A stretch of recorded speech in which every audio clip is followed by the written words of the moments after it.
తిరుగుబాటు ప్రజలు గాని కండెర్ర చేస్తే మీ ఊర్లోనే మీకు పుట్టుగతులుండవు. ఈ విషయం మీరు గుర్తుపెట్టుకోండి. తెలుగుదేశం పార్టీ లేకుండా చేస్తాడంట. నిన్ను పుట్టించిన దేవుడు వల్ల కూడా కాదు. కబద్దార్ జాగ్రత్త. 200 పింఛన్కి ఒకేసారి దానికి 10 రెట్లు పెంచాడు. ఒకేసారి 10 రెట్లు పెంచి 5 రెట్లు పెంచి 1000 రూపాయలు చేశాడు. మళ్ళీ 10 రెట్లు పెంచి 2000 చేశాడు. ఒకేసారి ఇచ్చాడు చంద్రబాబు. మళ్ళీ ఇప్పుడు జగన్ వచ్చాడు. చంద్రబాబు గారు అప్పుడు వచ్చి ఉంటే ఒకేసారి 3000 ఇస్తామన్నాడు. కానీ మనకి ఏదో రకంగా జగన్ వచ్చాడు. ఒకసారి సరేలా చూస్తే మన అందరూ జగన్ వైపు మొగ్గు చూపించారు. ఎందుకంటే ఒక్కసారి అంటే ప్రభుత్వం నడిపిస్తాడు అని. అలాంటప్పుడు ఏంటంటే అది 3000 ఇస్తానని చెప్పి కూడా లాస్ట్ డేట్ మాట మాట్లాడు పెంచుకుంటూ పోతానని సంవత్సరంకి 200 ఈ 5 సంవత్సరాలు అయ్యేటప్పటికి 3000 చేశాడు.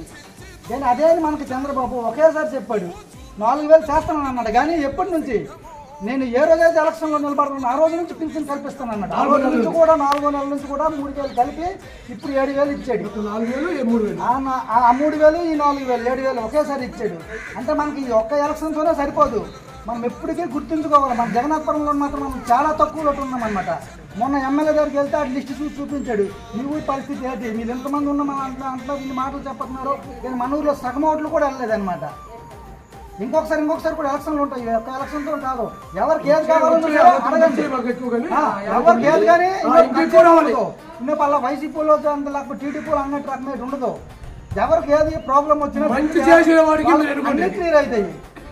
కానీ ప్రభుత్వం ఉంటే ఏది మంచిది ఉంటే మంచిది అందరికి మంచిది అది ఆలోచించుకోండి. సరే ఇప్పటికైనా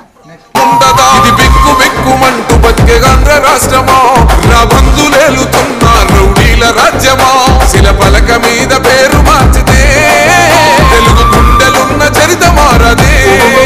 కడుపు నింపే క్యాంటీన్లు కూల్చితే నిరుపేద కడుపు కన్న మందదే. దౌర్జన్యమైన ఈ పాలన ఓర్చుకొని కట్టలనే తెంచుకొని చూసుకొని దూసుకొని గర్జించి దూకినడు ఓహో చూలు విప్పి దూకినది ఎల్లో సింహమో దడుసుకొని ఉరుకుతది రౌడీ సంఘమో. జై జై చంద్రన్న జై జై